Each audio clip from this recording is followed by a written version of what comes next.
Question number one, why should we even care about nurturing the life of prayer?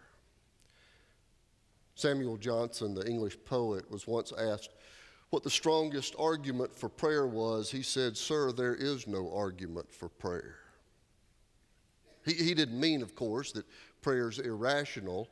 He was stressing the fact that prayer is just so natural, just a native tendency. We pray because we're human. We all pray, almost all of us. According to the Gallup poll, 9 in 10 people pray regularly. 3 out of 4 pray every day. That's more people than drive a car or go to work. We are a praying people. William James said it this way: the reason why we pray is simply that we cannot help praying. Everybody does it. We do it together every Sunday when we're here. But we don't talk often enough about how to pray in ways that enlarge the quality and depth of our prayer life. And maybe we don't talk about it very much because it is so innate. It's like walking. For those of us who walk, we don't spend much time thinking about walking or how to improve our walking or the history of walking. We just walk. But if we agree that there's nothing as essential to our spiritual life and our church health as prayer, then maybe we should give it more attention. And the naturalness of prayer might also lead to its neglect. Hans Kuhn, a famous Swiss Catholic theologian, he wrote a 702-page book on the Christian life, titled it On Being a Christian. 702 pages. And there was not even a chapter, not even an index entry on prayer. Well, of course, he got asked about it later. When he was asked, how in the world did you leave prayer out of a 702-page book on the Christian life? He said he was so harassed by the censors, the publishers' deadlines, he just simply forgot about prayer. That's why we're spending so much time this month on the subject. Because we all agree on its importance. It's as natural as anything we do, but it also may be neglected because of all the details and deadlines of our life too. Prayer at its most mature is a life of communion with God. It's a recognition that because of Christ, the veil is rendered. We have this amazing access to the God of all of history. And we talk, we listen, we commune with the author of the universe, who also knows the number of hairs on our head. And it's audacious. The author of Hebrews says, "Let us then with confidence draw near to the throne of grace, so that we might receive mercy and find grace to help in time of need." Can you imagine anything more privileged, more audacious than drawing near to the throne of grace? We're invited into relationship, into intimacy with the one who makes the tide schedule and who moves the clouds around. So while it's natural to pray, it doesn't mean we're all doing it well. We don't all enter fully into that incredible privilege and gift. And there is a great distance between the prayer that says, "Oh God, please give me a good parking place," and a deepening relationship with the Holy One. I chose for our text today Psalm 145 rather than a New Testament passage on prayer, precisely to underscore how universal and natural our tendency to prayer. This psalm was written probably a 1,000 years or so before Christ. And the poet is calling out to God in prayer. He'd heard no sermons on prayer, read no books on prayer, no video series from a famous preacher. 1,000 years before Christ. And he's still responding to this holy urging that's within him. And this is how he describes the life of prayer. The Lord is near to all who call on him. To all who call on him in truth. He fulfills the desire of all who fear him. He also hears their cry and saves them. 1,000 years before Christ, and you can still hear the quality of relationship in that experience. I love this story about prayer and relationship that's told about Mother Teresa. She was being interviewed, and she said, the interviewer said, "Now, Mother Teresa, when you pray, what do you say to God?" And she said, "Nothing. I listen." The interviewer said, "Okay, then when you pray, what does God say to you?" She said, "Nothing. He listens." She said, "If you don't understand that, I can't explain it to you." There's quality relationship. I have two images for prayer that are operational for me. These are not biblical images. This is just the way I think of prayer in my own life, my own experience. The first one's a little silly, but it works for me. The image is closet space. Do you have a closet at home, one closet at home that you put everything in that doesn't go somewhere else? It's got the vacuum cleaner, your ski coat, the board games, the Halloween costume, the electric skillet, and the leaf to the dining room table. That closet. You open up the door and shove something and go back. Sometimes my inner world feels like that. Sometimes I don't take the time to tidy my inner space, and over time, if I neglect it, it results in chaos and disorder. And communion with God fixes that for me.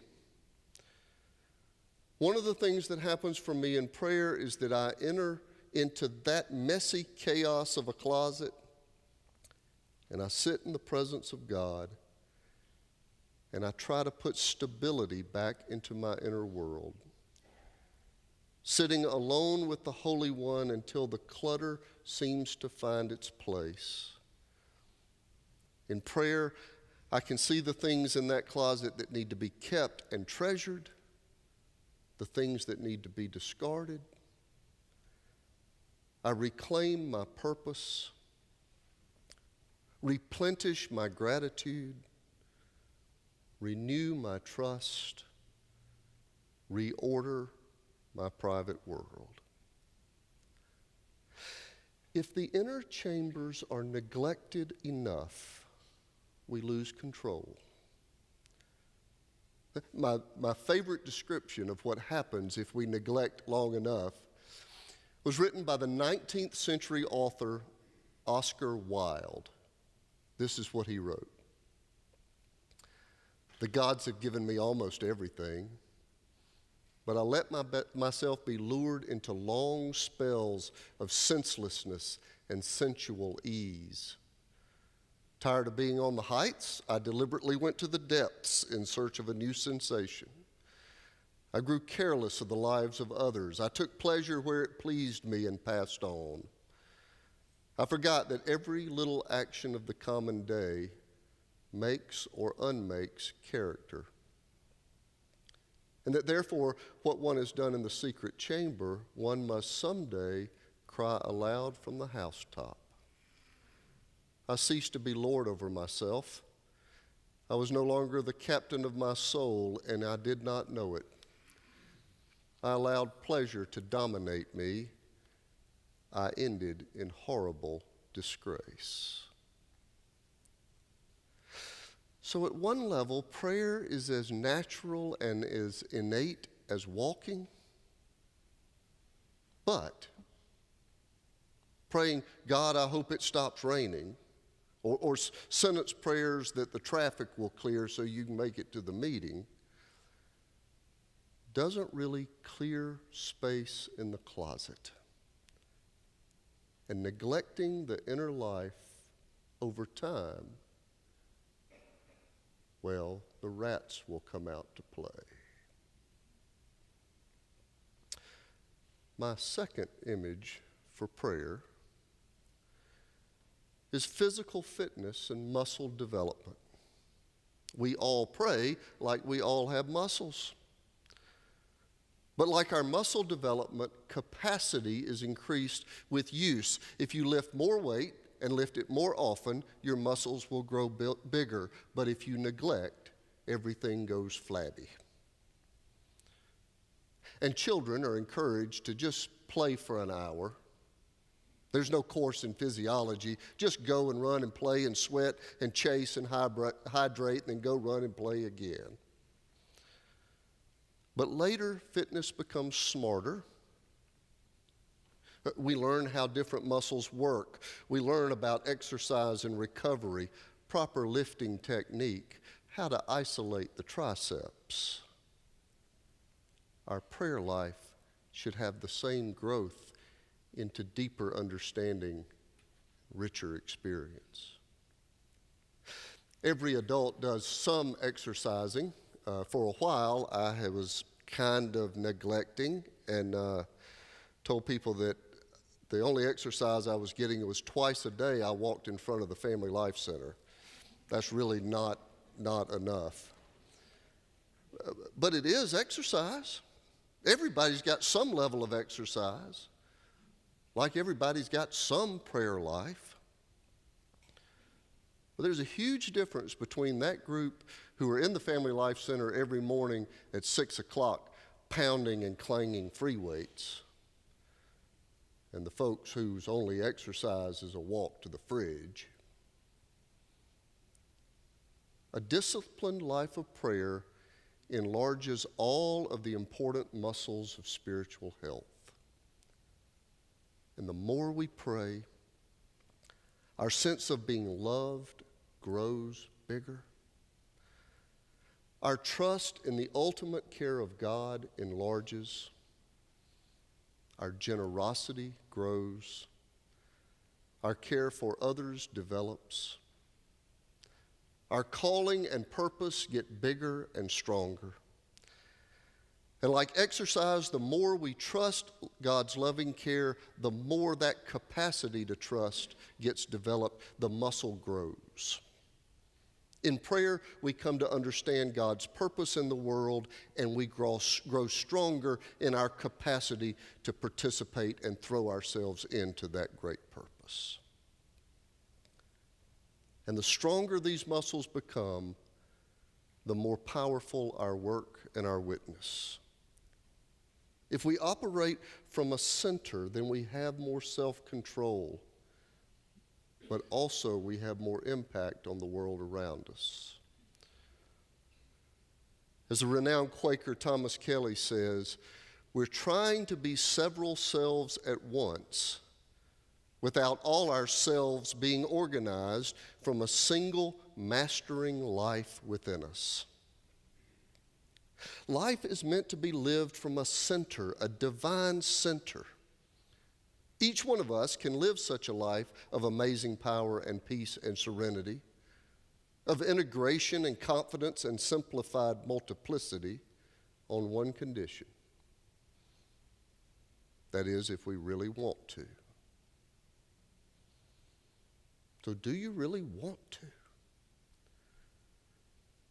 Do you really want to commit to start developing more and more of that capacity, nurturing the life of prayer, sitting in the audacious silence of the presence of God? Would you commit to that? That's the challenge today.